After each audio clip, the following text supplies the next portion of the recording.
ಈ ಎಲ್ಲಿಂದನೋ ಬಂದು ಅತಿಕ್ರಮಣ ಮಾಡಿದಂತ ಯಾವುದಾದ್ರು ಕೋಗಿಲ್ಗೆರೆ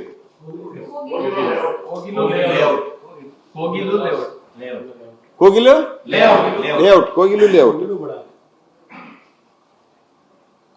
ಲೇಔಟ್ದಲ್ಲಿ ಇವರು ಬಹಳ ಯಾವಾಗಲೂ ಸಿದ್ದರಾಮಯ್ಯನವರು ವ್ಯಾಕರಣ ಸಂಧಿ ಸಮಾಸ ಬಹಳ ಮಾತಾಡ್ತಾರೆ. ಹೀಗಾಗಿ ಅವರಿಗೆ ಒಂದು ಹೊಸ ಇದ್ರ ಪ್ರಕಾರ ಒಂದು ಹೊಸ ಗಾದೆ ಮಾತು ಸೇರಿಸಬಹುದು. ಮನೆಗೆ ಮಾರಿ ಅತಿಕ್ರಮಣಕಾರರಿಗೆ ಉಪಕಾರಿ ಅಂತ. ಅವರು ಯಾವುದೇ ರೆಕಾರ್ಡ್ ಇಲ್ಲ. ಸರ್ಕಾರ ಅಲ್ಲಿ ಯಾವುದೋ ಒಂದು ಸ್ಪೆಸಿಫಿಕ್ ಪರ್ಪಸ್ಗೆ ರಿಸರ್ವ್ ಮಾಡಿಟ್ಟಿವಿ ಅಂತ ಉಪಮುಖ್ಯಮಂತ್ರಿ ಸ್ಟೇಟ್ಮೆಂಟ್ ಕೊಡ್ತಾರೆ. Who is Bengaluru in charge minister.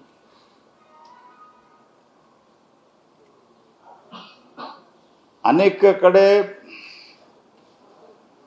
Assam, Gujarat, Rajasthan, Tripura ಈ ಎಲ್ಲ ರಾಜ್ಯಗಳಲ್ಲಿ BJP ಬಂದ ನಂತರ ನುಸುಳುಕೋರರನ್ನ ನಾವು ತಡೆದಿದ್ದೇವೆ. ಆದರೆ ನಾವು ಬರೋಕ್ಕಿಂತ ಮೊದಲು ಬಂದಂಥ ಬಾಂಗ್ಲಾದೇಶಿಯ ನುಸುಳುಕೋರರು ಈಗ ಪಶ್ಚಿಮ ಬಂಗಾಳ ಇತ್ಯಾದಿ ರಾಜ್ಯಗಳಿಂದ ಬರ್ತಾ ಇರುವಂಥ ನುಸುಳುಕೋರರು ಇಡೀ ದೇಶದಲ್ಲಿ ಹಬ್ಬಿದ್ದಾರೆ.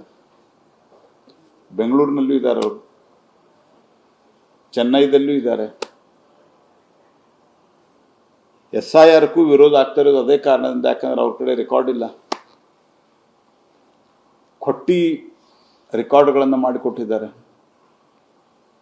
ಕೊಟ್ಟಿ ಆಧಾರ್ ಕಾರ್ಡ್ಗಳನ್ನು ಮಾಡಿಕೊಟ್ಟಿದ್ದಾರೆ ಅಲ್ಲಿನ ರಾಜ್ಯ ಸರ್ಕಾರಗಳು. ಅವರು ಇಲ್ಲಿ ಬಂದು ಸೆಟ್ಲ್ ಆಗಿದ್ದಾರೆ ಅಂತ ಅನ್ನೋದು ಬಹಳ ಸ್ಪಷ್ಟ ಇದೆ. ಅನೇಕ ಬಾಂಗ್ಲಾದೇಶಿಯರು ಬೆಂಗಳೂರಿನಲ್ಲಿ ಇದ್ದಾರೆ. ತನಿಖೆ ಇಲ್ಲದೆ ಯಾರೋ ಬಂದಂಗಾರ ನಾಳೆ ಇಲ್ಲಿ ಕುಮಾರಕೃಪಾ ಪಕ್ಕದಲ್ಲಿ ಯಾರೋ ಒಂದು 4 ಗುಡಿಸಲು ಹಾಕಿದ್ನಪ್ಪ, ಒಂದು ಟೆಂಟ್ ಹಾಕಿದ, ಅವ್ರಿಗೊಂದು ತೆಗಿಬೇಕಂದ್ರೆ ಅವ್ರಿಗೊಂದು ಜಾಗ ಕೊಡ್ಬೇಕು ನಾವು ಫ್ರೀಯಾಗಿ ಅಂತಂದ್ರೆ ಏನು ಅರ್ಥ ಇದೆ? ಅಂದ್ರೆ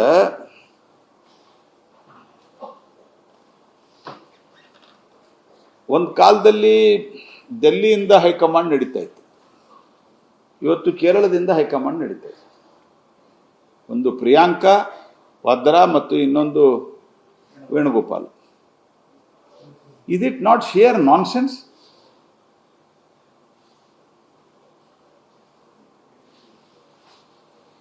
ಇಮ್ಮಿಡಿಯೇಟ್ ಆಗಿ ನಾನು ಅತಿಕ್ರಮಣಕಾರರಿಗೆ ನಾವು ಕೊಟ್ಬಿಡ್ತೀವಿ.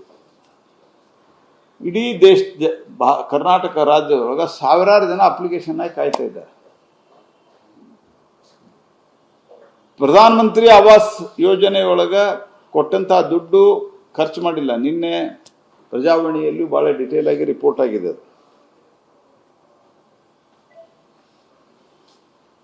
ಹಾಗಾಗಿ ಈ ತುಷ್ಟೀಕರಣದ ಪರಾಕಾಷ್ಠೆ ಇದು.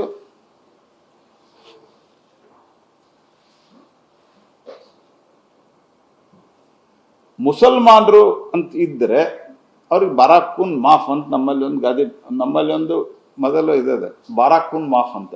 ಅಂದ್ರೆ 12 ಕೊಲೆಗಳನ್ನು ಮಾಡಿದ್ರು ಮಾಫಿ ಅಂತ. ಅದು ಹಿಂದಿಯೊಳಗೆ, ಅವಾಗ ಉರ್ದುದೊಳಗೆ ಗಾದಿ ಮಾತಿದೆ. ಬಾರಾಕುನ್ ಮಾಫ್ ಅಂತ ನಮ್ಮ ಮುಂಬೈ ಕರ್ನಾಟಕ, ಕಲ್ಯಾಣ ಕರ್ನಾಟಕದಲ್ಲಿ ಇದಿದೆ, ಬಾರಾಕುನ್ ಮಾಫ್ ಅಂತ. ಇದು ಬಾರಾಕುನ್ ಮಾಫ್ ಇದೆ.